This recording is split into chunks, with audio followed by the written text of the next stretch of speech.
Okay, before we jump in today, just a quick reminder, if you enjoy these deep dives, please do hit that subscribe button, give us a like, and maybe share it with someone you think would appreciate it. It really helps us out. It really does. So that feeling, like you're being watched, maybe even controlled, but you can't quite put your finger on who or why. It's this kind of creeping unease. Yeah. Well, today we're really diving into a world where that fear isn't just a feeling, it's the absolute reality. We're talking about Oceania in George Orwell's 1984. Yeah, a book that just doesn't seem to lose its relevance, does it? Even decades later, it feels disturbingly current. Lots of people know the title, obviously, but we want to dig a bit deeper today. Right. We're aiming to really break down how this totalitarian society works, the nuts and bolts of its control, mostly through the eyes of the protagonist, Winston Smith. He's our way into this pretty chilling world. And hopefully we can understand why its warnings still hit so hard today. Exactly. So let's try and step into Winston's world. Picture Victory Mansions where he lives. It's not just falling apart, it's this constant assault on the senses, or maybe the lack of them. That smell of boiled cabbage just hanging in the air. Grim. And those posters everywhere. Big Brother. With those eyes that just seem to follow you wherever you go. It's inescapable. That gaze is just relentless. And it's so effective because it's not just a symbol. It feels like real observation, constantly eroding any sense you might have of being private, of being unobserved. Orwell really nailed the power of that constant imagery. Yeah, and it's everywhere. Coins, stamps, book covers. You literally can't get away from Big Brother's face. And then inside his flat, you've got the telescreen.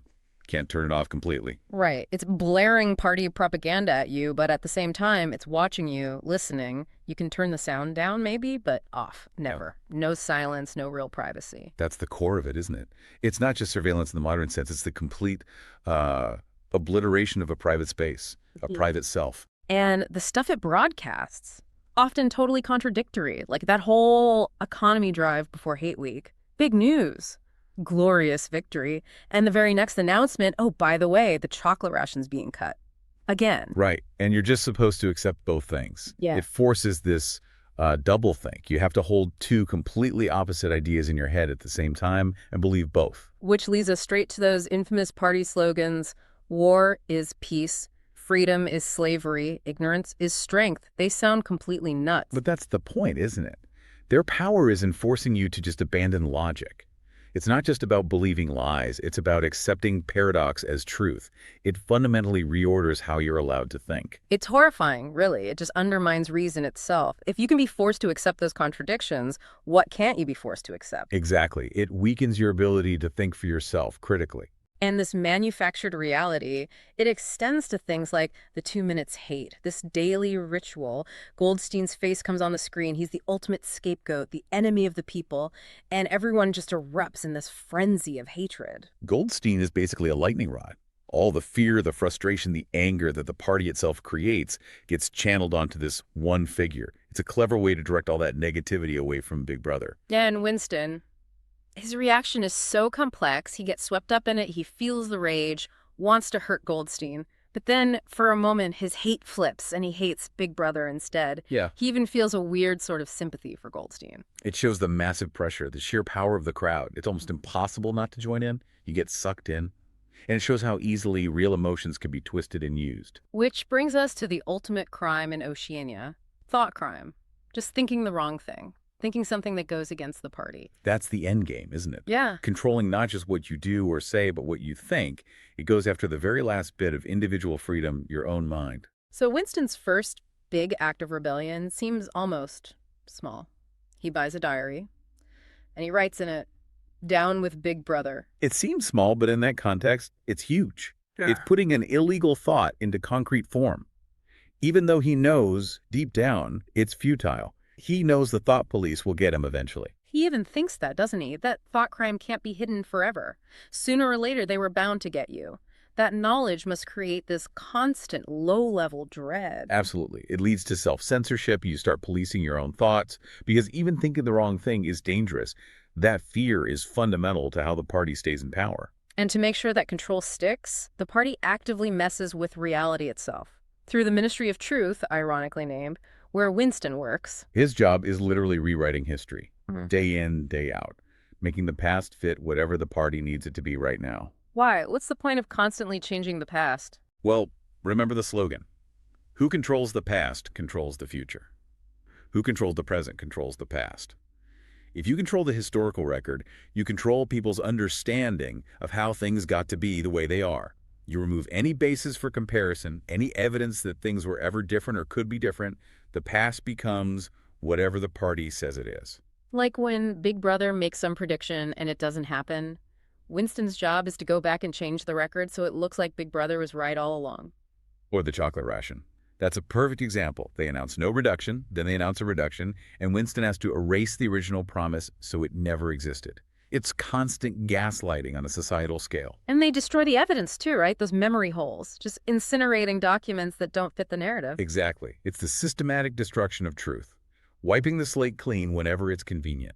And then there are the unpersons, people who just disappear. Not just executed, but erased entirely from history. Like they never existed at all.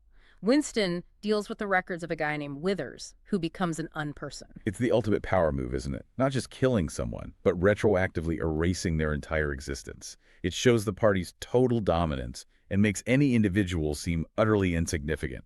This control even drills down into language itself. Newspeak.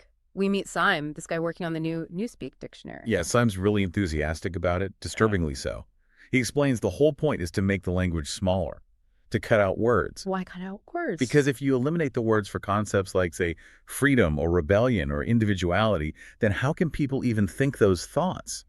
The idea is to narrow the range of thought itself by shrinking the vocabulary. So Syme basically says the goal is to make thought crime literally impossible. Exactly. Because there won't be any words left to express it. Every concept will be boiled down to one approved party meaning, no nuance, no shades of meaning, no room for dissent. It's terrifyingly logical, in a way. It really shows how linked language and thinking are. Control the words, control the thoughts. But there's one group the party doesn't seem quite so bothered about controlling, at least not in the same way. The proles, the working class. Right. The party line is basically proles and animals are free. They see them as, what, too dumb to be a real threat. Pretty much. They think the proles are just concerned with basic survival, beer, gambling, films, not politics or ideology. So they figure, why waste the resources monitoring them so closely? They're not considered fully human, in a sense. So the proles don't usually have telescreens in their homes. Generally not. And the party seems less concerned about their personal lives, their morality. It's a huge contrast to the constant scrutiny and rigid rules for party members. And Winston starts to see them, the proles, as maybe the only hope. Because there are so many of them, and maybe they haven't been corrupted in the same way party members have. He does cling to that idea. Their sheer numbers, their connection to more basic human emotions. But is it real hope? Their freedom comes from being ignored, from their ignorance, which also keeps them powerless. Yeah, that conversation he tries to have with the old man in the pub is quite sad, isn't it? He's trying to find out what life was like before the party, before the revolution. And the old man just can't remember anything significant. His memories are all fragmented, trivial details about pints of beer or top hats. It shows how effectively the party has wiped out collective memory, even among those less directly controlled. So even the proles' potential is kind of undermined by the party's success in erasing the past. Precisely.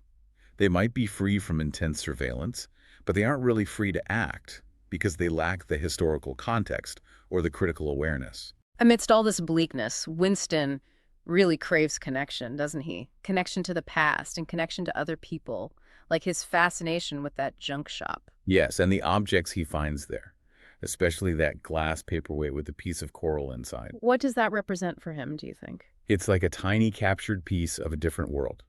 A world with beauty, history, permanence, things totally alien to Oceania. It symbolizes a lost past, a sense of personal connection that the party tries to stamp out. It's fragile, beautiful, and ultimately useless in his world, which makes it even more meaningful to him. And then there's his relationship with Julia. That feels like the biggest rebellion of all. Absolutely. It's not just about politics. It's about reclaiming personal desire, intimacy, pleasure, things the party actively tries to suppress and destroy. Why is the party so against sex and personal relationships? Because any loyalty or pleasure that doesn't originate from the party or isn't directed towards Big Brother is seen as a threat. They want to channel all that emotional energy, that human drive, towards party worship and hatred of the enemy. Sex for pleasure is dangerous. It creates private loyalties. Winston and Julia's affair is purely an act of defiance, reclaiming their own bodies and emotions. Okay, so to understand the bigger picture, the grand strategy, Winston reads parts of the book, supposedly written by Goldstein, The Theory and Practice of Oligarchical Collectivism. Right, the forbidden text. And it explains the real reason for the constant war between the superstates, Oceania, Eurasia, East Asia. And the reason isn't actually about winning. No, not at all. The book argues the war is perpetual on purpose. Its main function is to use up resources to consume the products of industry without actually raising the standard of living for ordinary people. So keep everyone poor and struggling. Essentially, yes. Keep the masses close to hardship. That way, any small privilege the party grants seems huge, and people are less likely to question the overall system. Plus, constant war creates a permanent atmosphere of fear and crisis, which justifies the party's total control. It keeps society structured, hierarchical. It's just layer upon layer of control. The surveillance, the manipulation of history, the language, the war, all working together. All aimed at one thing, absolute power. And not just power over people's actions, but over their minds. As O'Brien later tells Winston in The Ministry of Love, the goal is the complete destruction of independent thought. Yeah, O'Brien says something truly chilling, doesn't he? Like, reality exists in the human mind and nowhere else. Only in the mind of the party, which is collective and immortal. Basically, reality is whatever the party says it is. If they say 2 + 2 = 5, then it is. Which brings us to Winston's end, really. His arrest, the Ministry of Love, the torture. And O'Brien is there overseeing it, not just as a torturer, but almost as a twisted kind of teacher, guiding Winston towards acceptance. It's brutal, breaking him down piece by piece, forcing him to betray everything he believed in, everything he felt. Until he betrays Julia. That's the final step, the breaking of that last personal loyalty. And that final scene, Winston in the Chestnut Tree Cafe, he traces 2 + 2 = 5 in the dust. And the final line, he loved Big Brother. It's devastating. The complete destruction of the individual spirit. The party has won, utterly. Wow. Okay, so stepping back from our deep dive into 1984, we've seen this incredibly detailed picture of total control, how truth can be twisted, how individuality can be crushed. It's heavy stuff. It really is. And incredibly powerful. It forces us to think, doesn't it? Definitely. Which leads us to a couple of questions we'd love for you, the listener, to think about. First, in what ways, maybe subtle ways, do you see echoes of these kinds of control mechanisms potentially operating in our world today? That's a big one. And maybe also, how crucial is it really for us to protect things like objective truth and the space for independent thought if we want to maintain genuine freedom? Great questions. We genuinely love to hear your thoughts on these. Please do leave your answers and reflections in the comments section below. Let's get a discussion going. Yeah, it's worth talking about. And if this discussion has made you want to read or reread 1984, and honestly, it's a book everyone should probably grapple with, you can find a link to purchase it right there in the video description. Highly recommended, even if it is a tough read at times. Absolutely. Well, thank you so much for joining us for this deep dive today. We hope it gave you some food for thought. Thanks for listening. And one last time, if you enjoyed this, please do subscribe, like the video, and share it around. It helps more people find these discussions. We'll see you next time.